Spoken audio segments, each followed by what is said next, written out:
BD Sharma ने किया कांग्रेस पर वार, कहा ज्योतिरादित्य सिंधिया ने खिसकाई है कांग्रेस की जमीन। जीतू पटवारी के वीडियो पर बोले बीडी शर्मा, कहा कांग्रेस को बुजुर्ग महिला ने आईना दिखा दिया। बीडी शर्मा ने स्तर प्रचारकों की सूची जल्द जारी होने की बात कही। उद्योगपति नहीं जानते गरीब का दर्द, हो किसान का बेटा, वो समझते हैं किसान को। श्रद्धेय राजमाता सिंधिया जी के जन्म शताब्दी समारोह के समापन के अवसर पर भारत के यशस्वी प्रधानमंत्री नरेंद्र मोदी जी ने 100 रुपए का सिक्का जारी करके श्रद्धेय राजमाता जी को सम्मान देने का जो काम किया है, उन्होंने जो इस देश के अंदर एक राजमाता से लोक माता की जो काम करने का प्रयास देश के अंदर किया, इसके लिए मैं श्रद्धेय प्रधानमंत्री जी को और हृदय से भारतीय जनता पार्टी की ओर से उनको धन्यवाद देता हूं और आभार व्यक्त करता हूं कि श्रद्धेय राजमाता जी के ऊपर जो सिक्का जारी किया है और दूरदर्शन को निर्देश दे करके उनके ऊपर एक डॉक्यूमेंट्री जो जारी की है, उसके लिए पुनः एक बार माननीय प्रधानमंत्री जी को मैं धन्यवाद देता हूँ। उस बुजुर्ग मां ने जीतू पटवारी को, कमलनाथ को, कांग्रेस के नेतृत्व को आईना दिखा दिया कि आपके शासनकाल में कांग्रेस ने क्या किया, जनता क्या चाहती है, जनता ने उनके सामने बता दिया।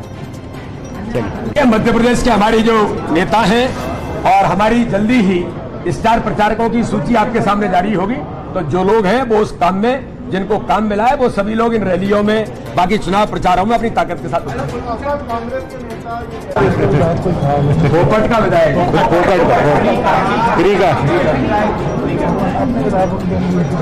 क्योंकि बेइज्जती करना, देखिए जब वो मुख्यमंत्री थे तब वल्लभ भवन के अंदर जो हमने कहा कि वल्लभ भवन को उन्होंने दलालों का अड्डा बना दिया।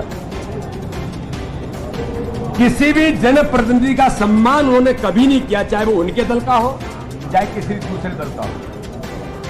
लोकतंत्र में चुने हुए लोगों का अपमान करना, ये लोकतंत्र का मजाक नहीं है।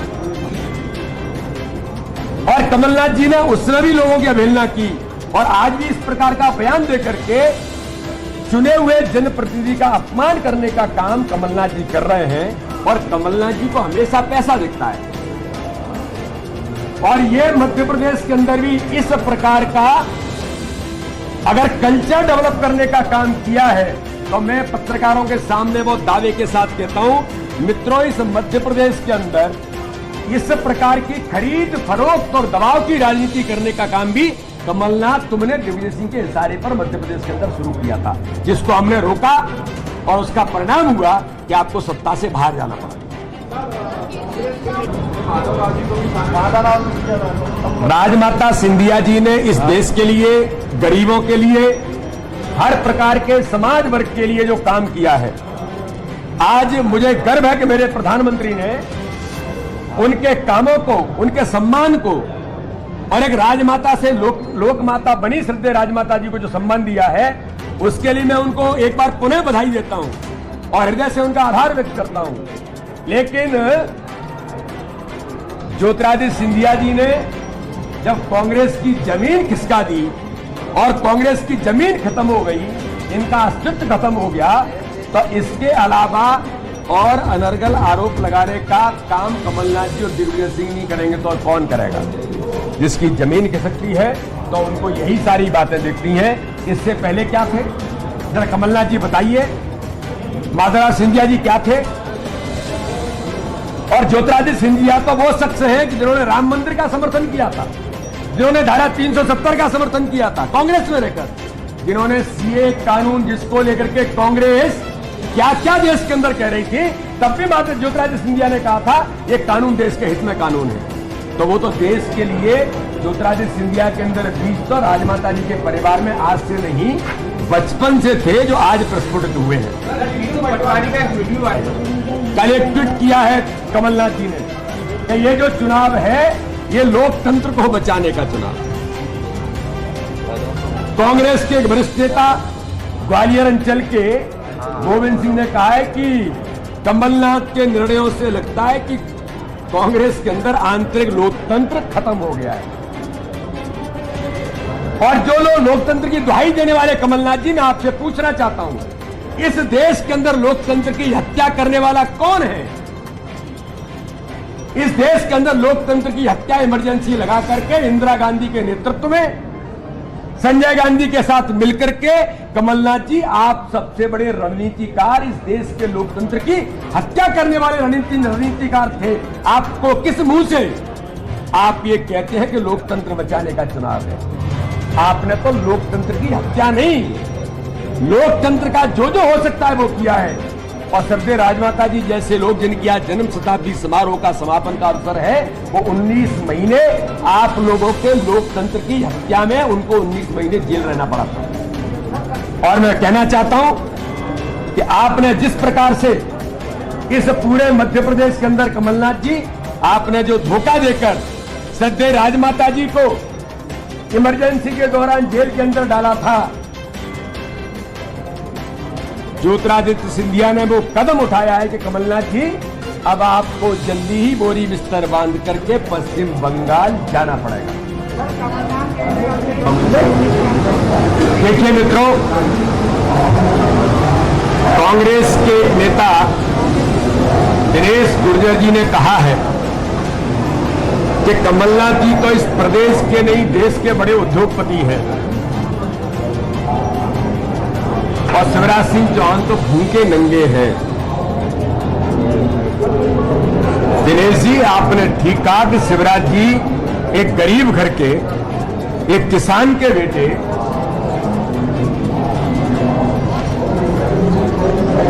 होने के कारण आज इस मध्य प्रदेश के मुख्यमंत्री हैं।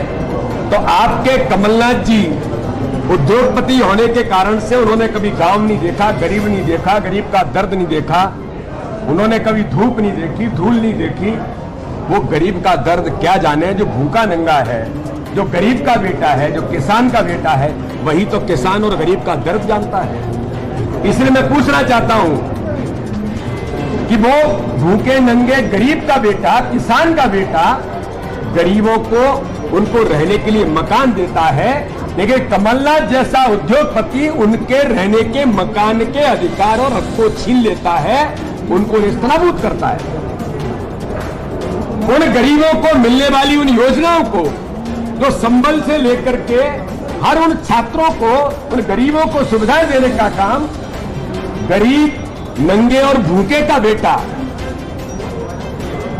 किसान का बेटा तो मुख्यमंत्री बनता है, तो उनको संबल योजना से लेकर प्रतिभावान छात्रों को उनके फीस भरने का काम मुख्यमंत्री शिवराज सिंह चौहान, गरीब का बेटा, करता है। लेकिन उद्योगपति मुख्यमंत्री कमलनाथ उन सारी योजनाओं को बंद करके उन नौजवानों के, गरीबों के सारे हक को छीन लेता है। यही मानसिकता है कांग्रेस की, यही मानसिकता हम तो पहले दिन से कह रहे हैं कि गलती से प्रदेश का मुख्यमंत्री जो गरीबों का खून चूसकर, मैं कह रहा हूं इस शब्द को, छिंदवाड़ा के अंदर गरीबों का खून चूसकर आप उद्योगपति बने। कहां से पैसा लाए? आप कहां के रहने वाले हैं? आप रहने वाले पश्चिम बंगाल के हैं क्या? क्या लेकर के आए थे? ठेला लेकर के आए थे और आज आप अरबपति बन गए। कांग्रेस के नेताओं से, कमलनाथ जी से मैं पूछना चाहता हूं, आप इतने बड़े उद्योगपति कहां से बने?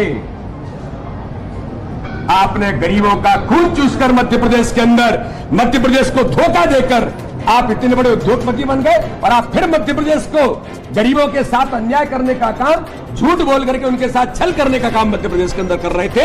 लेकिन मुझे गर्व है मेरे मुख्यमंत्री पर कि शिवराज सिंह चौहान गरीब और किसान का बेटा है, तो वो गरीबों के दर्द को जानता है। देश का प्रधानमंत्री गरीब मां का बेटा है, वो गरीबों के दर्द को जानता है। इसीलिए तो गरीब कल्याण की योजनाओं के साथ गरीबों के मसीहा बनकर के माननीय प्रधानमंत्री नरेंद्र मोदी, माननीय मुख्यमंत्री शिवराज सिंह चौहान और भारतीय जनता पार्टी का नेतृत्व गरीबों के कल्याण का काम कर रहा है। ये रथ आप रवाना कर रहे हैं आप